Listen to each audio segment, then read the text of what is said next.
"Helen, you're back," Michael said, flashing a grin as I stepped into the living room. His voice had that familiar over-easy lilt, the one he used when he was hiding something. I knew him too well. The forced casualness rang out like an alarm. "Yeah, I'm back," I said, letting my suitcase drop with a dull thud against the floorboards. The smugness in his smile made my skin prickle, as though I just walked into a trap I couldn't see. "What's with the smile?" I asked, fighting to keep my tone light. "Oh, nothing," he shrugged, waving his hand as if shooing away a fly.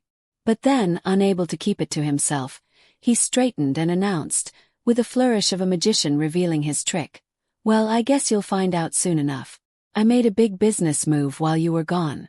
My heart sank, and my eyebrow arched without me meaning it to. "What kind of move, Michael?" He leaned back, relaxed in the way only someone could be when they thought they'd pulled off something clever. "Your jewelry collection," he said slowly, savoring the words. "I sold it. Every piece. And before you get mad, just listen, you'll thank me later. Your jewels funded my empire." I stared at him, the words echoing, muffled, as if I'd suddenly gone underwater. My jewelry collection, the necklaces I'd worn on milestone birthdays, the rings that had belonged to my mother and her mother before her, the earrings I bought after my first real promotion. The air in the room felt heavy, pressing against my chest. "What did you just say?" My voice was barely above a whisper, but it was jagged, trembling. Michael laughed, oblivious to the storm gathering in my eyes. "I said I sold it, Helen. Do you know how much those diamonds were worth? Enough to kickstart a venture that's going to put us on the map. It's brilliant, really. You should be proud." Proud. I could see my hands flexing and unflexing, white-knuckled with anger. "You had no right, Michael. That was my jewelry. Every single piece meant something to me. Do you have any idea what you've done?"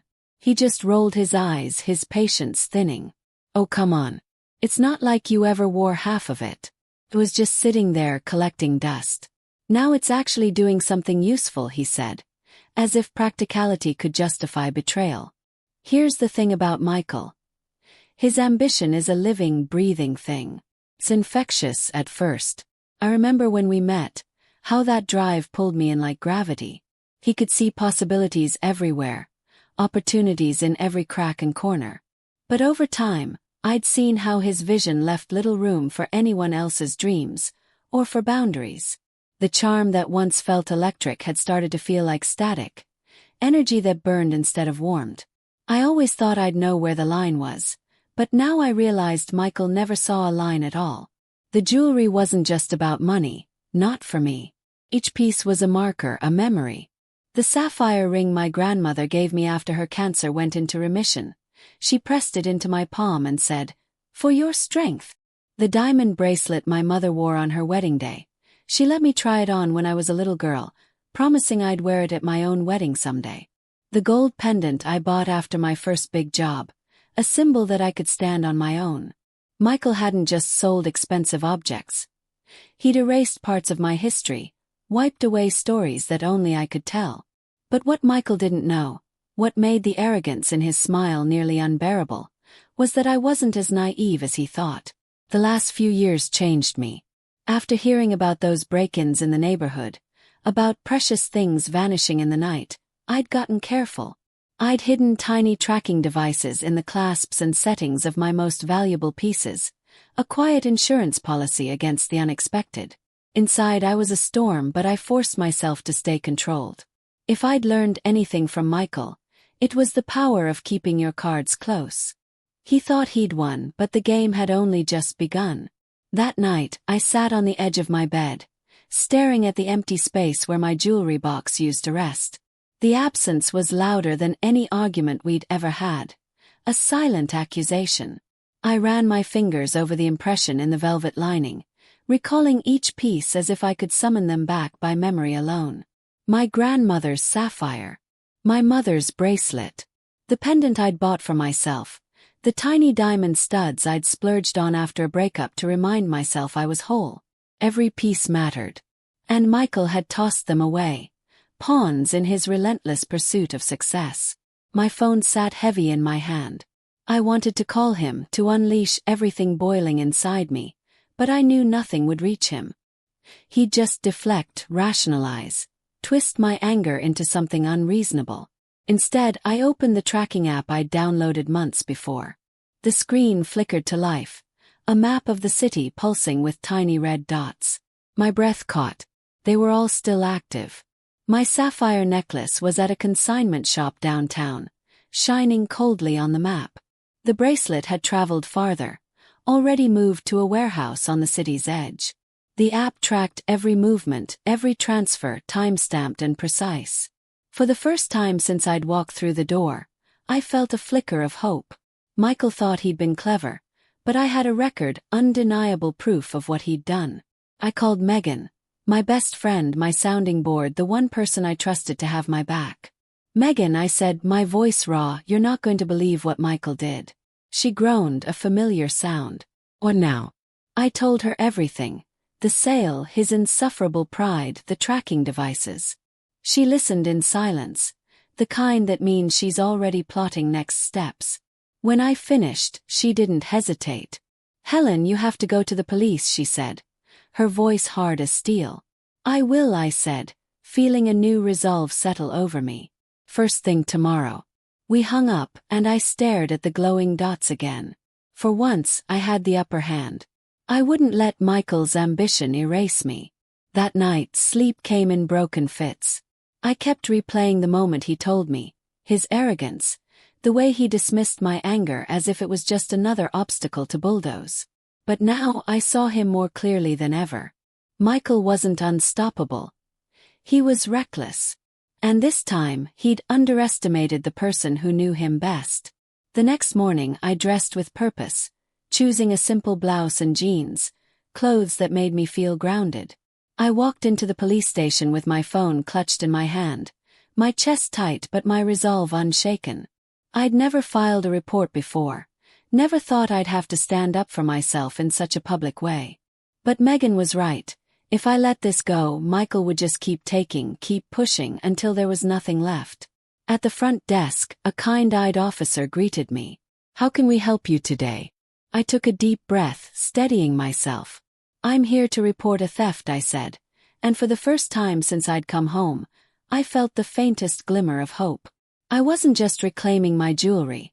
I was taking back the pieces of myself that Michael had tried to sell away. This wasn't the end of the story. It was the beginning of a new one where I wrote the ending. "I need to report a theft," I said, forcing my voice to sound calmer than I felt. The words tasted foreign and bitter, each syllable laced with a cocktail of anger and disbelief. The officer behind the counter gave me a measured look.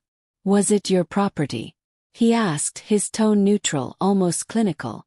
"Yes," I replied, gathering myself with a deliberate breath. "My entire jewelry collection.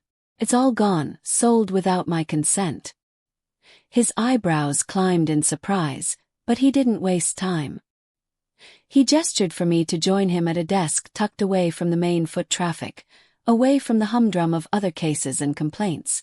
I sat across from him, my fingers fidgeting with the strap of my bag as I began to lay it all out. The long, tangled story of Michael's betrayal, the sentimental and monetary value of the jewelry, and the fact that I'd secretly planted tracking devices in several of the most precious pieces. When I opened the app on my phone and showed the blinking dots scattered across the city, the officer's demeanor shifted instantly. He straightened, his eyes sharpening with purpose. "This is excellent evidence," he said, quickly jotting notes. "If these trackers are still active, there's a real chance we can recover some of these items. Do you have a full inventory, something we can work from?" "I do," I said, reaching into my bag for my battered notebook, the pages worn and smudged from hours of obsessive cataloging. Each entry was more than an item. It was a memory. A sapphire ring from my grandmother, my mother's diamond bracelet, the gold pendant Michael had given me when we were still in love. As Detective Carter, his name now clear on his badge, scanned the list, I felt the gravity of the loss anew. These weren't just expensive baubles. They were fragments of my identity, tokens of family and love and moments now rendered hollow. Detective Carter looked up, his features set with resolve. "Here's what we're going to do. We'll start by tracking down these signals and verifying the locations. If your information matches up, we could actually recover a significant portion. But since your husband sold them without your consent, we're looking at both theft and fraud. Are you prepared to press charges? I hesitated, the weight of the question pressing on my chest. For years, I'd let Michael manipulate and diminish me, always stepping back to keep the peace. But now, with everything laid bare, the answer surfaced with clarity. I want him held accountable. I need to do this for myself. Detective Carter nodded, all business. Let's get started. When I left the station, a rush of conflicting emotions made my hands tremble. Relief because for the first time someone was listening. Anger, remembering the smug twist of Michael's mouth when he'd confessed what he'd done, as if I were being silly to care. And most surprising of all, a new, bracing sense of determination. I'd spent so long letting Michael dictate the terms of our life, telling myself it wasn't worth the chaos to fight back. But now there was no going back. This time I was taking control. By the time I got home, adrenaline had given way to a cold exhaustion. I replayed my conversation with Detective Carter over and over, wondering how Michael would react when he realized the police were involved. The thought made me uneasy. He was a master at twisting reality, spinning even the ugliest truths into something that made him look like a victim. I'd seen it 100 times, watched him charm his way out of accountability, watched people believe his lies. But this time I was prepared. This time I had proof. That evening, Megan arrived, bustling into my apartment with a bottle of wine and her usual whirlwind energy. She flopped onto my couch, toeing off her shoes. "All right," she said, fixing me with a look equal parts concern and curiosity. "Tell me everything. How did it go at the station?" I recounted everything.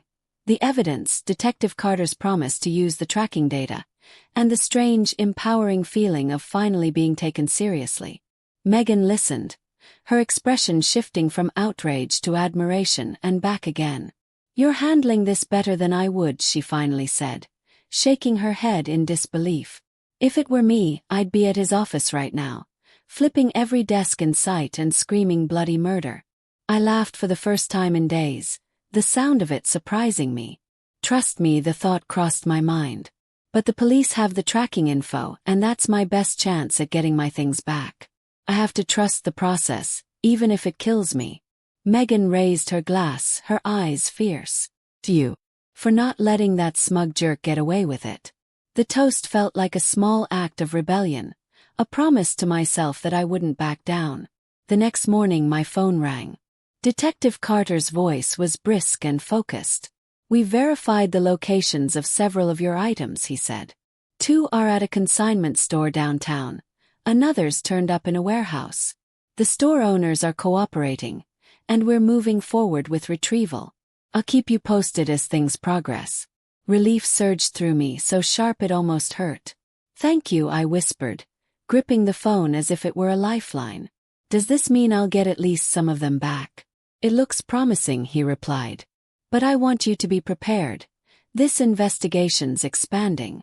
We've started reviewing your husband's financial activities, and there are some red flags. I don't want to alarm you, but there's more going on than just the jewelry sale." My heart dropped. "What do you mean?" I asked, dread creeping in. "There are some unusual transactions coming from his business accounts. Large sums moving in and out, shell companies, transfers that don't make sense. We need to dig deeper. It's possible he's involved in something bigger than we initially thought." I hung up, my mind whirling. I'd known Michael had secrets. Small lies, hidden credit cards, unexplained absences. But the possibility that he'd been living an entirely different life, one that might drag me down with him, was terrifying. I spent the day pacing the kitchen, replaying Detective Carter's words. This could be bigger than we thought. What else had Michael been hiding behind that charming facade? By evening, I knew I couldn't sit with the uncertainty any longer. I needed answers, even if I was afraid of what I'd find. When Michael finally came home, his usual swagger seemed muted, but his arrogance was still there, a shield he wore like armor. He tossed his keys on the counter, not even looking at me. "Busy day. What's for dinner?" I stood my ground, arms crossed, voice hard. Michael, we need to talk. He looked up, confusion flickering across his face, quickly replaced by wariness. What's wrong? What's wrong? I practically spat the words. You stole my jewelry, Michael. You sold pieces of my life to fund whatever empire you think you're building. The police are investigating you now. Color drained from his face, but he tried to recover, slipping into his well-worn persona. Police? What are you talking about? I didn't steal anything. But this time I didn't flinch. I could see through the lies, see the panic flicker in his eyes. For the first time in years I was ready to fight for the truth, for justice, for myself. And I knew no matter what happened next, I wouldn't back down again. Helen, that jewelry was just sitting around gathering dust. I figured you'd be glad it was finally being put to good use. Michael's words echoed in the kitchen, so casual, as if my things meant nothing. I just stared at him, shaking my head, disgusted by how bold he was. Good use. Michael, you had no right to touch my things. And now the police are digging into your finances, and they think there's a lot more going on than just some missing jewelry. His whole demeanor shifted in an instant. Anger flashed in his eyes, the mask slipping just enough to reveal the threat beneath. You went to the police. He hissed, his voice low and sharp. You're turning this into a circus. Why couldn't you just talk to me like an adult? Because talking to you gets me nowhere.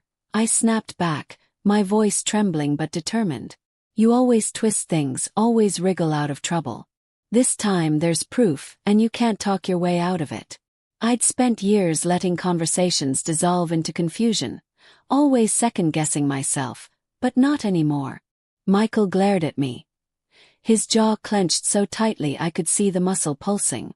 You've made a huge mistake, Helen. If you think you're going to tear me down like this, you've got another thing coming. I didn't flinch. No, Michael. The only mistake I made was trusting you.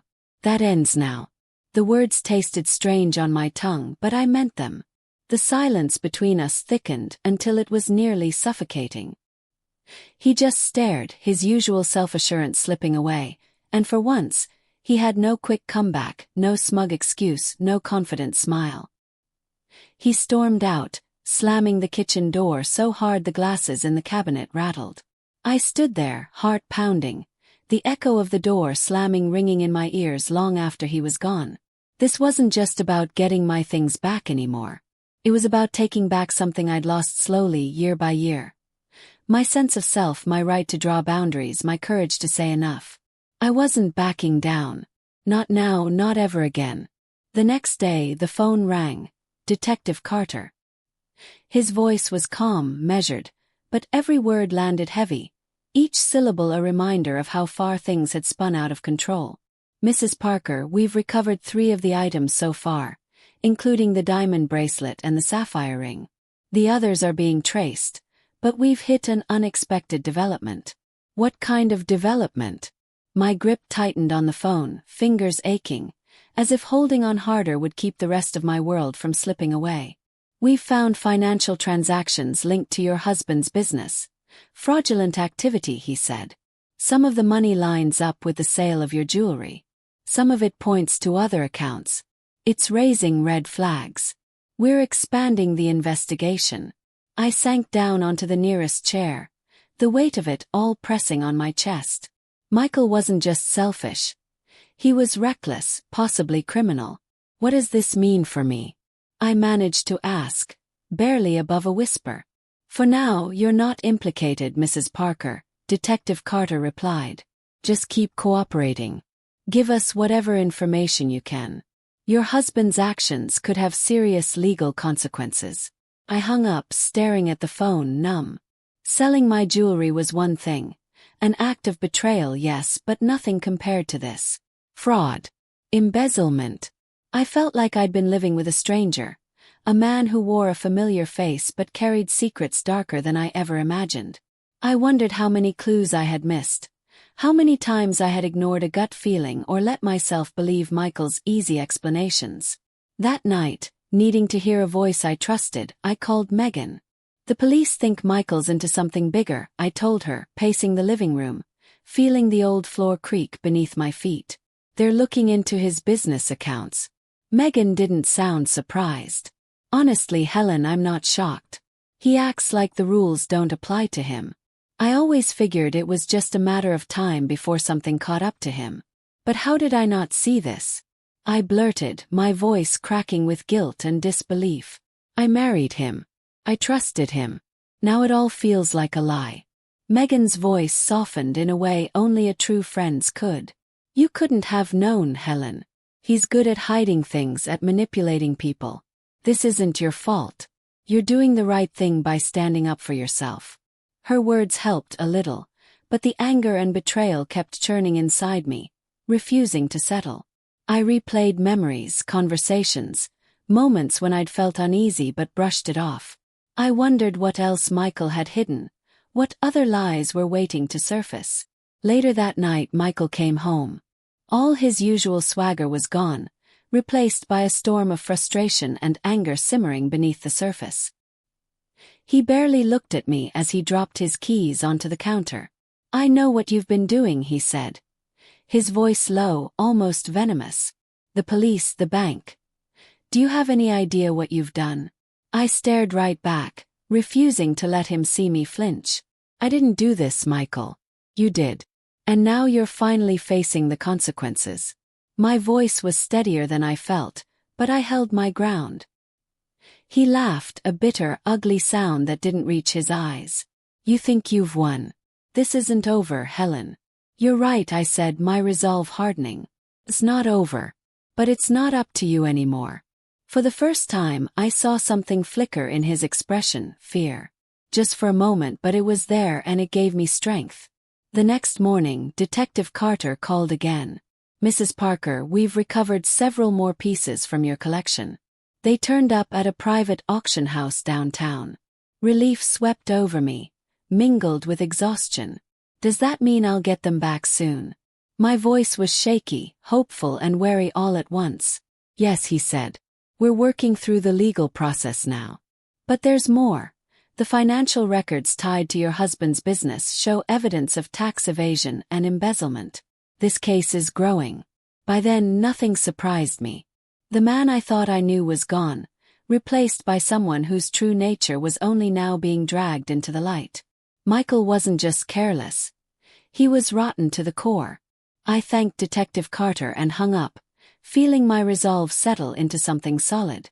I wasn't letting Michael drag me down any further. I wouldn't let his choices define my future. That afternoon, I finally took a real step toward reclaiming my life. I called the lawyer Megan had recommended, a woman with a sharp mind and a reputation for compassion. Sitting in her office, sunlight streaming in through tall windows, I laid everything out. Every stolen bracelet, every lie, each twist in the police investigation. For the first time in years, I felt like I wasn't alone in this fight. With every answer the lawyer gave, every strategy she outlined, I felt the beginnings of hope. Not just hope for getting my things back, but for something more. The life I deserved, free from Michael's shadow, shaped by my own choices. And as I left her office, I realized this was only the beginning. The road ahead would be long and uncertain, but for the first time I was walking it on my own terms. This is a mess, she said, flipping through her notes, her brow furrowed with concern. Still, she offered me a small, hopeful smile, as if to assure me we could make sense of this chaos. The good news is, you've already taken big steps to protect yourself by going to the authorities. That's not easy, but it's vital. We can file for a formal separation and start securing your personal assets. The sooner we act, the safer you'll be. Her words were a mixture of comfort and alarm. Walking into a lawyer's office had always seemed like something that happened to other people, not to me. I'd never imagined my future would involve legal documents and tense conversations about separation. Yet after everything Michael had done, the deception, the betrayal, I realized I had no choice if I wanted a future of my own making. What about his business? I asked, my voice trembling despite my attempts to sound calm. Does this affect me financially? She nodded, her expression growing serious. Potentially. If his business is under investigation, There could be major financial implications. That's why we need to set boundaries now, Helen. We'll document everything. We'll separate your accounts, protect your interests, and make sure you're not held responsible for his actions. It's not just about the money. It's about protecting your independence. Later that night, the house felt emptier than usual, the silence pressing in as I sat at the kitchen table surrounded by a sea of paperwork. I shuffled through the documents, feeling the weight of decisions I never thought I'd have to make. The phone rang, breaking the quiet. It was Megan. "How are you holding up?" she asked, her voice gentle but insistent. I hesitated for a moment, surprised at the honesty in my own voice. "I'm okay," I managed. The truth was, for the first time in weeks, I felt a sense of control. I wasn't just reacting, I was making choices, however difficult. A strange calmness settled over me, like the eye of a storm. "You are," Megan said, her tone unwavering. "You're stronger than you realize, Helen. Don't forget that. This is hard, but you're doing what needs to be done. You're putting yourself first, and that's brave." After we hung up, I looked at the pile of legal documents and financial statements. They represented not just the mess Michael had made, but also the effort I was making to reclaim my life. The path ahead wouldn't be easy, I knew that, but for the first time I felt ready to walk it. 2 days later, I found myself sitting across from Detective Carter at the station. His office cluttered with files and case notes. He motioned for me to sit, his demeanor both professional and reassuring. "Mrs. Parker, we've traced almost all your jewelry," he said, consulting a folder. "It was sold through high-value channels, auction houses, prestigious consignment stores. The businesses are cooperating fully, and we're optimistic about recovering most, if not all, of your items." A sigh of relief escaped me, and I felt a bit of the tension in my chest loosen. "That's a relief," I said honestly. The thought of losing those pieces, each one with its own memory, had haunted me. "And Michael? What's happening with him?" Detective Carter leaned forward, folding his hands on the desk. "The evidence is substantial. Between the unauthorized sale of your jewelry and the fraud tied to his business dealings, the DA is preparing charges. He's not going to walk away from this, Helen. Justice is catching up with him." A wave of conflicting emotions washed over me. Satisfaction that he would finally be held accountable, and a lingering sadness for the life we'd once shared. Michael had hurt me more deeply than I'd thought possible, but now I could see a way forward, one anchored in truth and accountability. That evening, Michael came home long after dark. I was in the living room, surrounded by legal documents, bank statements, and the remnants of a life unraveling. He paused in the doorway, his face drawn, eyes darting between me and the papers. "What's all this?" he asked, his tone clipped, gesturing toward the documents. "Divorce filings," I replied, not looking up from the page. My voice was calm, steadier than I felt. He stared at me, disbelief coloring his features. "You're divorcing me?" For a moment, his confidence faltered and I saw genuine shock in his eyes. "Yes, Michael," I said, meeting his gaze evenly. "This is the end. I won't let you drag me down with you any further." He scoffed, running a hand through his hair, as if trying to piece together a defense. "You think you're coming out of this unscathed? I built everything for us, Helen. Everything I did was for this family." I let out a short, bitter laugh. "No, you did it for yourself. You lied, you stole from me, and you left me to pick up the pieces. This family. It was always just about you." He looked at me, his composure slipping with every word. "You don't mean this," he said, the edge of desperation creeping into his voice. "You can't mean this." "I do," I said, my voice unwavering. "And you'll see just how serious I am when you're served." For a moment, Michael was speechless, a silence settling between us heavier than any argument we'd ever had. Then, with a final glare, he stormed out, slamming the door behind him. The sound echoed through the house, a punctuation mark at the end of an era. I let out a long breath, the tension slowly ebbing away. This wasn't just the end of my marriage. It was the first step toward reclaiming my sense of self. The next morning my lawyer called. "Helen, the papers have been filed. Michael will be served today." Her voice was calm, professional, but I could hear the empathy beneath it. I closed my eyes, only then realizing I'd been holding my breath. "Thank you," I whispered, the enormity of it all sinking in. "I know this is difficult," she said, her words gentle. "But you've shown real strength and clarity. There will be challenges ahead, but you're taking control. Focus on your next steps. We'll be here for you every step of the way." After the call, I sat at the kitchen table with my coffee, watching the morning light shift across the floor. For weeks, my world had been defined by betrayal, anger, and uncertainty. Now, with each step I took, filing for divorce, securing my assets, cooperating with the police, I could feel the fog beginning to lift. The jewelry was being recovered. The truth was coming out. The divorce meant a clean break from the chaos Michael had brought into my life. That afternoon, Detective Carter called with another update. "Mrs. Parker, I wanted you to know that charges are being formally filed against your husband. Between the unauthorized sale of your property and the financial fraud, he's facing multiple counts." Relief swept through me, stronger than before. "Does this mean I'll get my things back?" I asked, my voice steadier than it had been in weeks. "It's very likely," he replied.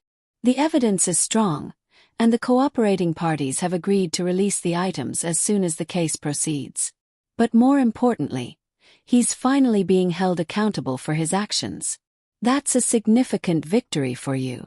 "Thank you," I said, feeling gratitude and resolve mingle in my voice.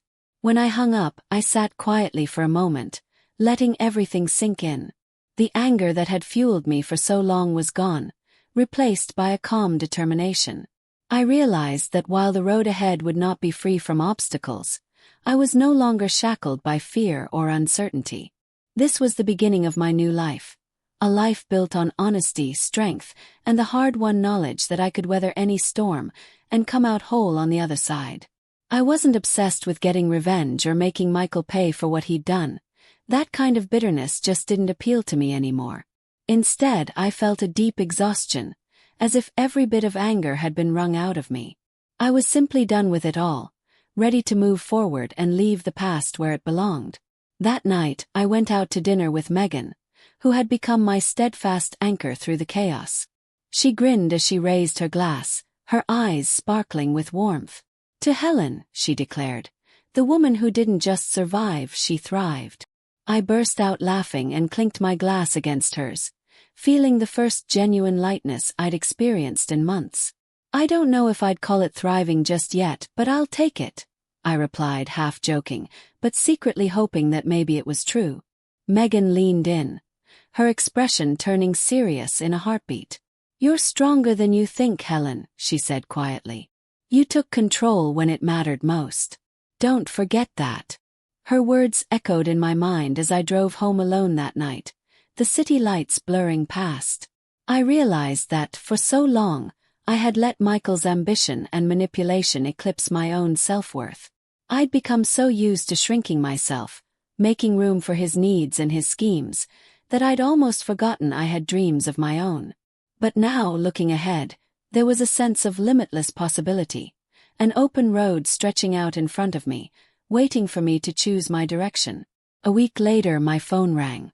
It was Detective Carter, his voice less burdened than before. "Mrs. Parker," he began, "just wanted you to know we've recovered all but one piece of your jewelry. We're still working on tracking down the last item, but most of your collection is ready for you to reclaim." Relief flooded through me, so tangible I almost slumped in my chair. It felt as if a heavy weight, one I'd been carrying for months, had suddenly been lifted from my shoulders. "Thank you, Detective," I said, my gratitude evident in my voice. "I can't tell you how much this means to me." He hesitated for a moment, then added, "We're just doing our job, but if I may, you've shown real strength through all of this. Not everyone handles things the way you did." His words surprised me, and I realized that, even to outsiders, my resilience had been clear. I wasted no time heading down to the station. When the detective handed me my grandmother's sapphire ring and my mother's diamond bracelet, I stared at them for a long moment. They were more than just bits of metal and stone. They were tokens of the women who had come before me, testaments to the life and love I'd fought so hard to protect. As I closed my fist around them, I felt something shift inside me, closure finally within reach. These family heirlooms, once tainted by Michael's betrayal, now felt like symbols of everything I'd reclaimed for myself. The day Michael was formally charged, he sent me a short, icy message. "You really had to drag this out, didn't you? I hope you're happy now." I stared at the screen for a moment, feeling nothing but a dull sense of finality. I didn't bother replying. There was no need. He'd made his decisions, and now he would have to live with the consequences. My energy was far too precious to waste on someone who had squandered every chance at redemption. Instead, I focused on myself, on healing, rebuilding, and discovering the kind of life I truly wanted. That evening, I sat across from my lawyer, a stack of paperwork between us. "Once the divorce is finalized, your financial separation will be complete," she explained, her voice steady and reassuring. "His debts won't touch you." I released a breath I didn't know I'd been holding. "Thank you," I replied, feeling yet another burden fall away. It was exactly the reassurance I needed, the final piece that would let me move forward without fear. When I returned home that night, the house was quiet, almost reverent. For the first time, I noticed how peaceful it felt. No tension simmering in the air, no dread lurking in the corners. The betrayal, the anger, and the hurt were still there, but they no longer had the power to define me. Instead, I recognized how much I'd grown. I'd learned to set boundaries, to advocate for myself, and to let go of what I could not change. These were hard-won lessons etched into my bones. Later, Megan called, her voice bright and full of hope. "So, what's next for Helen Parker?" she teased, a smile in every syllable. I found myself grinning, truly grinning, for the first time in ages. Honestly, anything I want. For the first time, those words didn't feel like wishful thinking. They felt like a promise.